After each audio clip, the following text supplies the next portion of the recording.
All right, Ruthless fans, people have been on me about this for the past few days, but here I am finally doing the Ruthless Season 2 trailer breakdown. The show is returning for Season 2 this Thursday, March 11th, and it was brought to my attention that we are getting 3 episodes on Thursday. So this is a pretty busy week for me. I'm actually recording this video on the 9th, which is Tuesday, so okay, let me just do a quick rundown of everything I gotta do this week. The Oval, I believe it's Season 2, Episode 4 tonight. We also get the 2-episode, 2-hour premiere of Delilah. Then on Wednesday, we got Sisters. Then on Thursday, 3 episodes of Ruthless. So that alone is what? 3, 4, 5, 6, 7 episodes of shows to review. That doesn't even account for trailers / previews or, theory discussion videos. But I can't complain about being busy and making that money for the new house. So I didn't really post the trailer because, number one, the trailer is 2 minutes long, and you all know YouTube doesn't really like the clips to be longer than 30 seconds. Also, the first 30-ish seconds of the trailer are just reused scenes from season 1. Even in the remaining 90 seconds, most of the scenes are once again scenes from season 1, but it has other dialogue over it. So I only got maybe 10 things to really kind of pinpoint from the trailer. It was a good trailer, mind you. It was a good trailer, but there really wasn't much to pull from considering most of the content was season 1. Also, season 2 is only 19 episodes. So doing the math, that means there's only 16 episodes left, which is only, well, I don't want to say only, but that's 4 months of content right there. If we get 4 Thursdays per month, let's see. April has 5, May has 4, June has 4. Yeah, so I'd say that Ruthless will be going on, until June or something, June or July. I think they're probably doing this so it'll kind of line up more with the Oval, or at least attempt to. Because remember that season 1 of Ruthless is 24 to 36 hours behind season 1 of the Oval. But the whole tally thing means that it still doesn't really line up, but whatever. Because there are a couple things in the Ruthless that need to happen in order to kind of catch up, like Tally escaping the compound, going to Nancy's house, and then she dies. Why is Ruth in DC when she gets abducted by Barry to the police station? Hopefully we will find out in season 2. But you've heard enough of me talking, so once again, let's jump into the thick of it. So take a moment to hit that thumbs up button to show you like the video.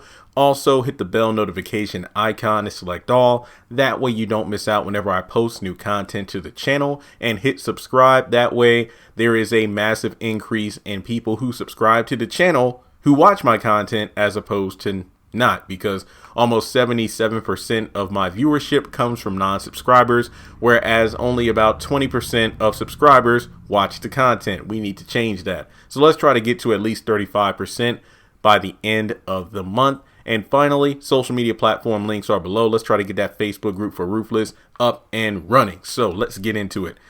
The dialogue at the beginning is Ruth telling the Highest, "You are a special soul. I'll be here for you whenever you need it." So there seems to be more than one sexual encounters between Ruth and the Highest. It's unclear as to whether or not Ruth becomes the wife of the Highest, but there is a scene later in the trailer where she slaps Tally because Tally says, "Oh, well, you always love power." So I guess Ruth and Tally are having a powwow. She's explaining the situation with the Highest, and she pretty much says, "Shut your ass up. I don't want to be with the Highest." Yada, yada, yada. But I always said that it would make sense if Ruth married the Highest, if for no other reason than to kind of, take things down from the inside. Basically, aligning herself with the most powerful person in the compound in order to take the compound down. Also, on top of that, there's a lot of deception. If there was one word I would use in this entire trailer, it would be deception. People with their own ulterior motives of pretending to kiss ass. Well, I better not say that, because in this compound they would do it for real. Basically pretending to be aligned with the compound, but there are people trying to escape. I mean, you got Joan telling River that she wants to get this money so she can get up out of the compound. I believe we also have a scene where Daikon is informing the Highest that there are people who want to leave, and the Highest like, well, why would they want to leave? And it's funny because of the fact that we actually have another scene where I think Daikon is telling Clark to run them over in the fields. Run them down in the fields. So here's my speculation on this. It seems like Daikon is really going to be in his bag, if you will, this season. So we got, my guess is, a possible setup for the people who want to escape.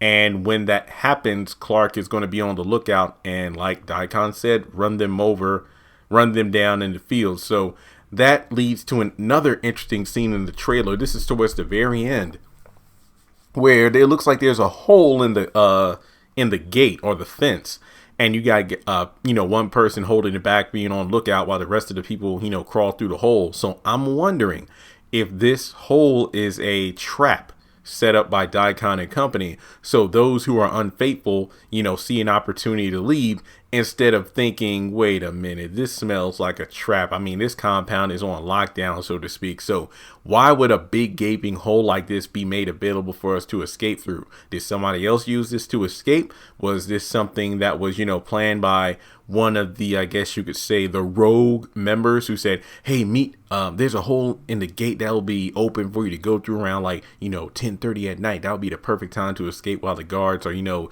another position on the property, that kind of thing. I think that's a potential setup. It really goes back to what I said during the back half of season 1, where instead of, Tally and Ruth being more like, self-preservation kind of, people trying to get out on their own, they really are trying to potentially align themselves with like-minded members of the compound who actually want to escape. So it really did have a Harriet Tubman Underground Railroad sort of feel. So just seeing these members kind of crawling through the hole in the gate truly was the modern version of the Underground Railroad. So there's also a scene where Mac and Andrew are taking photos at the scene of the crime, pretty much Sarah's fake death.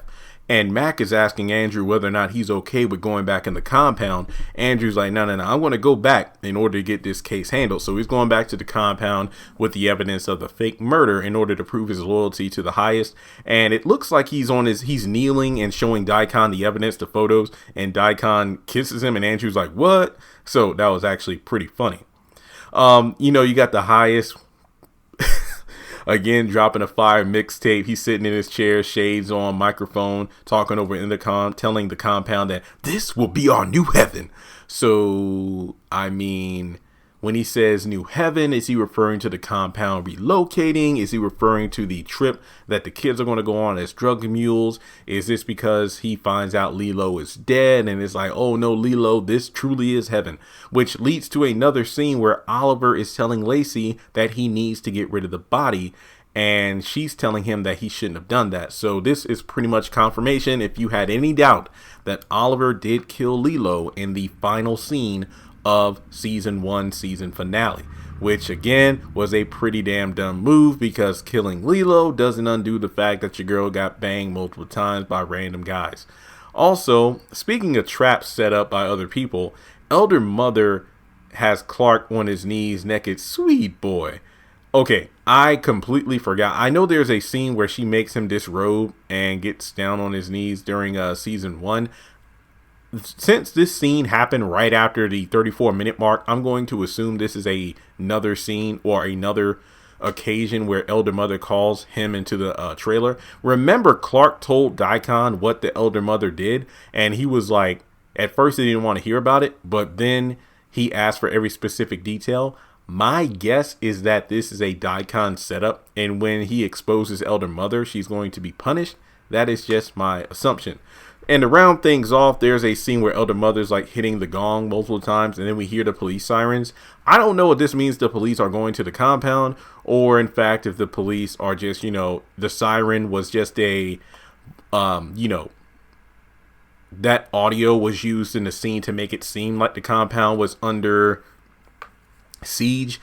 I do believe that Dale's parents, Dale being the guy that works at the deli in the grocery store, his parents, the ones who own the truck that Tally took at the beginning of the season 1, that is, and they told Brian and the sheriff that if Daikon, who said they would pay for the repairs for the truck, if they didn't come by like the end of the day or something, that the sheriff would go up to the compound in order to make sure that they paid for the truck repair. So this could be why they are heading up to the compound immediately, because Brian's like, we got to do something, you know, people up there disappearing, potentially being killed. So that's pretty much the trailer in a nutshell. So if there was anything I missed, feel free to let me know. I mean, you got a couple interesting scenes where, you know, Ruth is telling Daikon about how I'm pregnant with your child, and when he comes out, he's going to be looking like you. I'm thinking this definitely gives me Randall and Alex vibes, like I'm the father of that baby. And then he comes out dark, well, you know, a complexion similar to Randall, but he wasn't the father. Oh well. So that's really going to be intriguing to see how things play out. But yeah, that about does it. So thanks so much for tuning in to this trailer breakdown of Ruthless Season 2. And I will catch you all with, you know, Ruthless talk on Thursday. I probably will do like a 3 episode in one review, or I'll do like a video per episode. I haven't decided. It's a pretty busy week indeed. I think I mentioned this in my other videos I posted yesterday, but it was Saturday. My mom, nephew, we went back up to the housing lot, and yeah, instead of a 3-room, I'm getting a 4-room and 2-bath, which is a very nice house. They're going to build it from scratch because the model we went in is a very popular model, so a lot of people get it. So I'm still waiting on that phone call from the financiers. They said they'd hit me up, and they, you know, it's kind of like playing modern Pokemon games like Sun and Moon and whatnot. They're going to hold my hand through the process, so I'm nervous, but I'm more excited than nervous, because thankfully good money's coming in from eBay and whatnot, so I'm able to put more money down on the house, which looks better to financiers, and I just can't wait to get this thing going. I think my roommate, he's working on his packing too, because, you know, we're both getting out of here. Lease ends June 30th. They actually sent the email today about renewing, and if not, just let us know. I already emailed them back to let them know, you know, I'm leaving. I think my roommate's going to do the same, but I'm just looking forward to that next step. And it's kind of ironic because here we go, the next step of Ruthless being Season 2. So with that being said, again, guys, thanks so much for tuning in. And if you would like to donate to the channel, feel free to do so on PayPal, Cash App, or join Patreon for as little as $1 a month.